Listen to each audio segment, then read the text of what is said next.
En realidad, en este contexto de pandemia y donde el medicamento muestra todo los paradigmas que plantea el sistema respecto a la salud como una cuestión de mercado. El medicamento es uno de los bienes en donde se concentra la expresión de este criterio, ¿no? De la salud como una cuestión de mercado.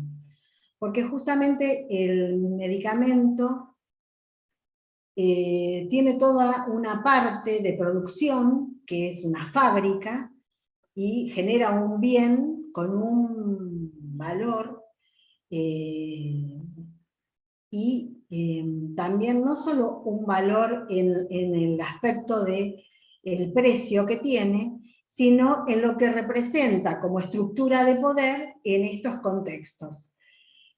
Porque justamente el medicamento está planteado como el fetiche, la panacea que viene a solucionar todos los problemas. Por eso, en el contexto de pandemia, el medicamento, la gente como que decía, bueno, y ahora va a salir un medicamento, o aparecieron muchos medicamentos que, si bien no se conocían los mecanismos de acción del virus, pretendían solucionar los temas que generaba el virus en los cuerpos.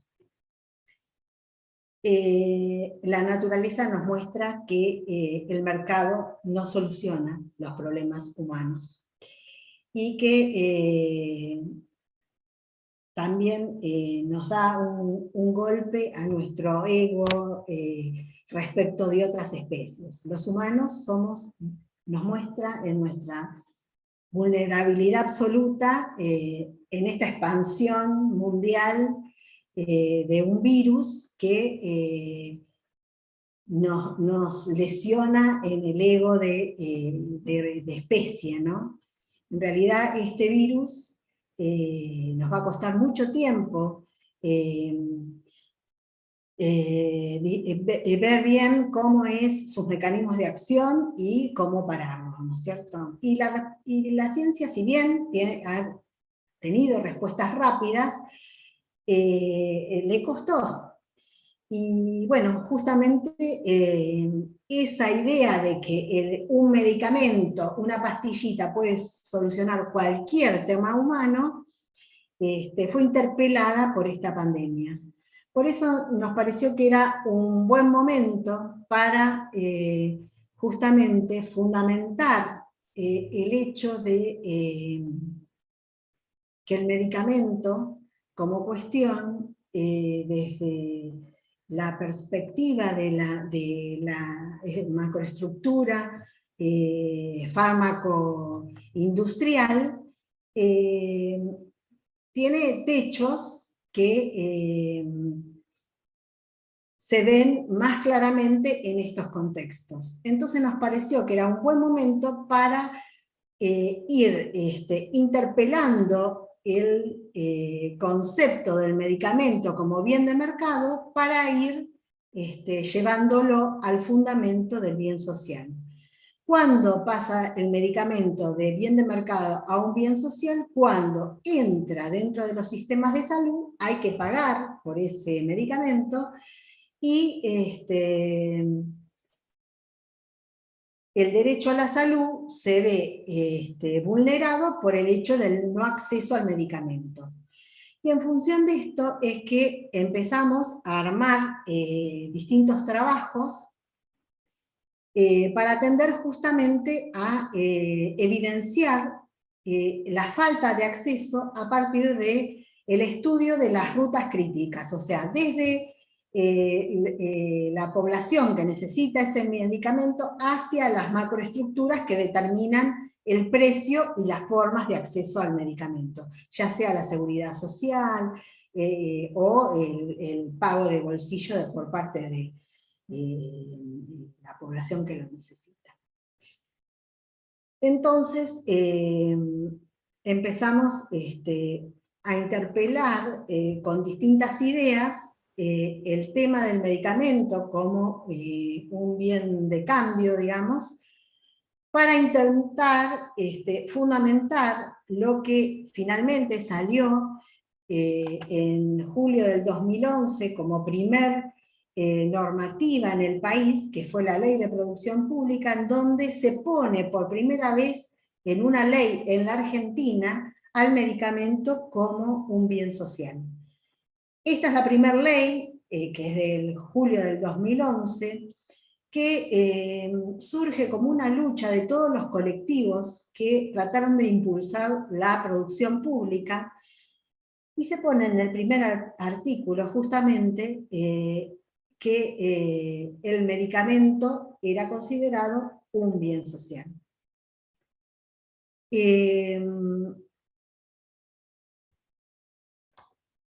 Los trabajos que elegimos para empezar a interpelar esta idea son varios. Ya publicamos uno, estamos terminando otro, pero un poco los ejes que nos parecieron importantes para poder plasmar esta idea de fundamentar al medicamento como bien social y de esta manera garantizar el derecho a la salud en la medida de que se garantice el acceso a los bienes que la determinan, entre todos los determinantes, ¿no? Como bien plantearon mis compañeros antes, fueron justamente estos trabajos, un seguimiento de los precios del medicamento de mayor prescripción y consumo, para evidenciar un poco de lo que estábamos hablando cuando hablábamos del valor del medicamento en el mercado.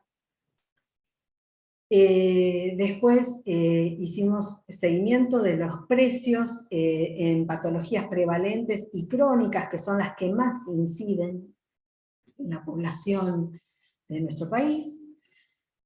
Después tenemos otro que es el estudio de la cadena de valor en todas sus etapas y la formación de precios, cómo se forman los precios en nuestro país y algunos productos que vienen del exterior, cómo quedan determinados a partir de cadenas de valor que tienen que ver con la industria internacional. Después, en función de esta idea de ir con la ruta crítica del acceso al medicamento, ver cómo impactaba en las familias el tema de la adquisición de medicamentos. Otro trabajo que tenemos es el medicamento de alto precio, no alto costo, porque en realidad los costos no se ven reflejados en el precio del medicamento. Y otro de los trabajos es el uso del medicamento en la pandemia y la variación de precios de acuerdo a si son muy necesarios o no. Que este es el segundo trabajo, que ya lo tenemos bastante avanzado, en donde, por ejemplo, estamos estudiando los medicamentos que se utilizan en las UTIs, y bueno, en todos los trabajos que iniciamos o que tenemos en vista hacer, lo que siempre vemos es la voracidad de la industria farmacéutica y el no control de esta industria por parte de nuestro Estado y de los estados inclusive del mundo, ¿no? Lo estamos viendo desde el tema de las vacunas, cómo se distribuyeron, los costos de las vacunas, quiénes generaron más rápidamente las vacunas, desde qué lugar. Bueno, toda la pandemia va evidenciando la situación que estamos planteando como hipótesis en nuestro observatorio. Para mostrar el primer trabajo va a hablar Gina. Yo hice la presentación media rápida para darle lugar a ella, Así que la que sigue Gina, yo voy a dejar de compartir la pantalla para que Gina pueda explicarles el primer trabajo y los resultados que obtuvimos. Gracias. Gracias, Patricia. Sí, fue rápida, pero llevó su tiempo. Bueno, estamos con bastante poco tiempo. Para no dejar sin presentar a Gina, lo que te pido es, sucintamente, Gina, por favor, así ya son -20, así al menos tenemos 10 minutitos para al menos alguna pregunta. ¿Está bien? Gina, si podrías ponerte para 5 minutos, así nos quedan 15, 10 minutos. Bien, presento así medio rápido los resultados. Gracias. Perdón que no prendo cámara, pero me anda medio mal internet. No te preocupes. Nuestro primer informe fue justamente la variación del precio de los medicamentos a un año del inicio de la pandemia. Nuestros objetivos eran ver el impacto en el acceso por parte de los y las trabajadoras del Estado de la provincia de Buenos Aires. Nuestras variables utilizadas, bueno, fueron medicamentos más dispensados, datos sacados del COFE y CEPROFAR, más dispensados para patologías crónicas, de bocas de expendio de la Ciudad de La Plata, inflación del INDEC y precio y cobertura de los medicamentos de Kairos Argentina. Tuvimos para los más dispensados un aumento del 60% y vimos que había una notoria aumento del precio desde junio a 2020. Analizamos también la variación del pago de bolsillo y vimos que superó ampliamente la variación en el precio, pasando un 118%. Acá en este gráfico podemos ver inflación, precio, pago de bolsillo más dispensados. Para patologías crónicas no transmisibles, elegimos el grupo por la importancia de hoy en día y por el impacto en las economías familiares, y acá vemos que el pago de bolsillo aumenta mucho más que en más dispensados. Acá de nuevo gráfico inflación, precio y pago de bolsillo. Después lo bajamos a un análisis de caso de una pareja conviviente que consume estos 3 medicamentos. Su salario aumentó 38%, el precio de los medicamentos que consumen 67% y la variación de pago de bolsillo 162%. Y esto es lo mismo que decir que se reducen los días de tratamiento que son capaces de solventar. Y bueno, entonces un poco lo que decía Patri, las conclusiones es que en los formadores de precios existe un espíritu solidario y responsable y que deben existir políticas públicas como la regulación de precios, uso racional y producción estatal.